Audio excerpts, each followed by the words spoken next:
Hello everyone, this is ACIs and today we are here with another very tough topic from your syllabus of Pakistan studies, which is Zulfiqar Ali Bhutto. I know it's a very tough topic, but believe me when I say I'll make it very easy for you guys. At the end of the video, you will go by learning something new. Maybe revising. Let's get on to it.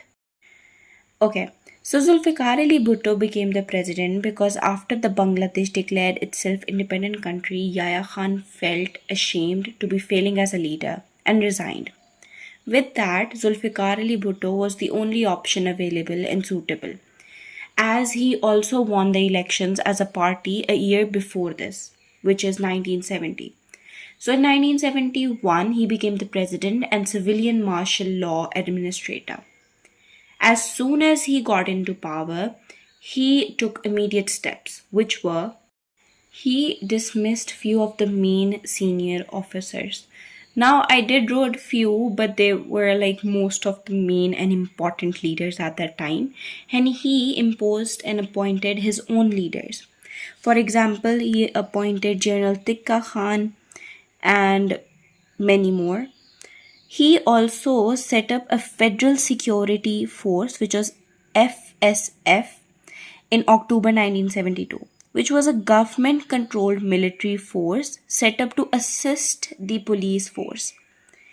He also signed the Shimla Agreement, in which his popularities shoot off the roof. Basically, India freed the prisoners of the Pakistan, and Pakistan must only discuss the Kashmir problem directly with India. Now, this at the time was a very good deal, but right now, all the disputes, we cannot put it in the UN because of this fact. Thirdly, he reduced the dependency on military because of the Yahya Khan image. In the Yahya Khan's time of leadership, the Pakistan got divided into two separate countries.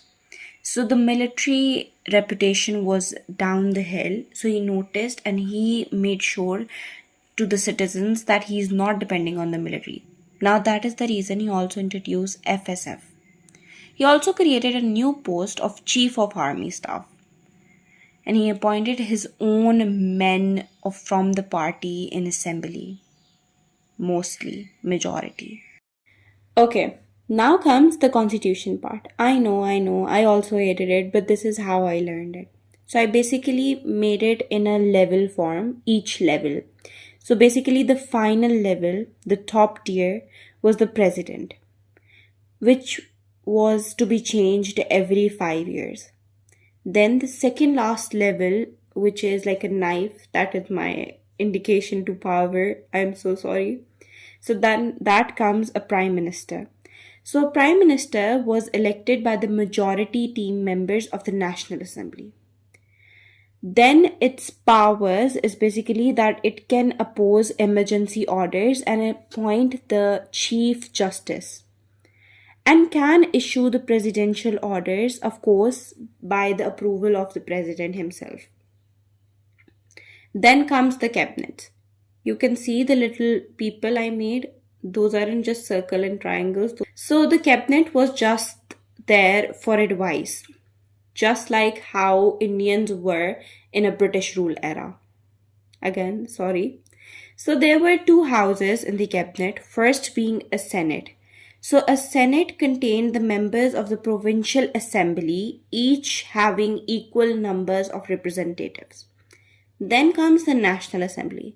So the National Assembly had 200 members in total. Now these 200 members were elected by elections. Now the fact being is that how the provincial seat distribution had occurred, because we know that all 4 provinces at the time were having a vast difference in the area. So basically more people over specific provinces. So Punjab had 240 seats, Sindh had 100 seats, KPK, which was then NWFP, had 60 seats, and Balochistan had 40 seats in the provincial assembly. That's it. There you go. These are the rules of the constitution. Now, the power cabinet had was to draft a legislation.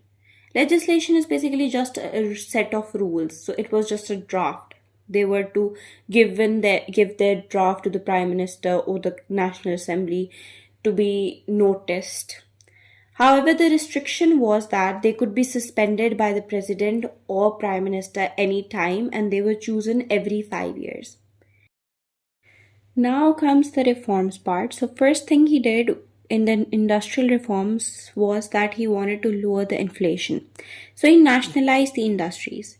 He created funds for others, and he also increased popularity of Pakistan People's Party in urban areas. He reduced the disparity, which means that he reduced the major differences between the different communities and all, and he made sure that everyone felt equal. I will later on describe what he did to make everyone feel equal. He also declined the demand for industrial products. So he also reduced the ineffective bureaucracy. So ineffective bureaucracy means that there weren't too many laws or departments or regulations that everybody has to follow. So the work, like different cases or maybe a simple government work like making the ID card, felt much easier and approachable. Now comes the health reform. So he basically introduced the RHCs and PHUs, which is basically a single unit hospital in a small town. Then he also introduced or made new hospitals and medical colleges. He had a new family plan for all the Muslims families out there, which reduced the birth rate and managed it, basically. He also refused and banned to accept the brand name for the medicines. This improved the pharmaceutical industry a lot. And the compulsory services of fresh doctors in the rural areas was set.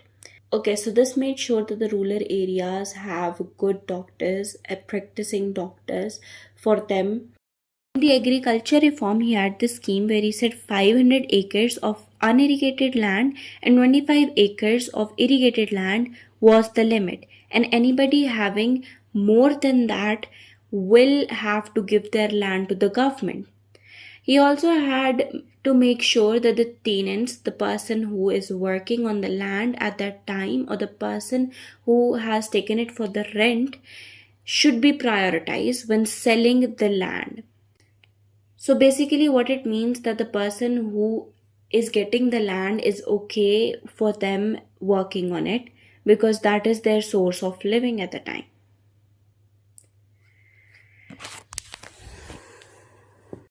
Now comes the administrative reforms. Now they weren't the best because the civil servants were corrupted.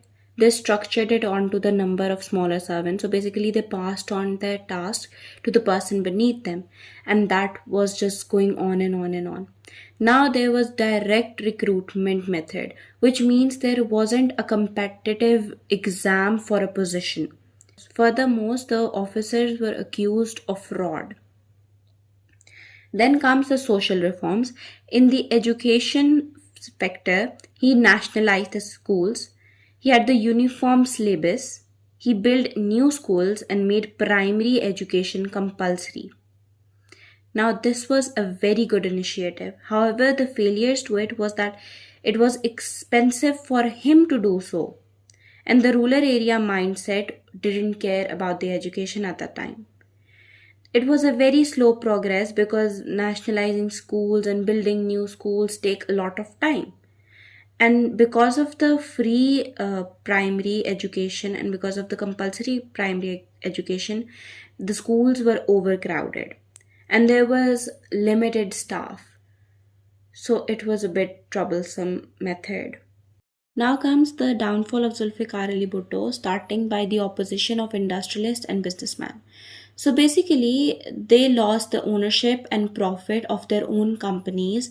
So they had this fear that if they wanted to invest more in future, the government might take over their company. So they didn't do anything. Instead, they opposed the rule of the Zulfiqar Ali Bhutto. Second, being the middle class opposition to the educational reform.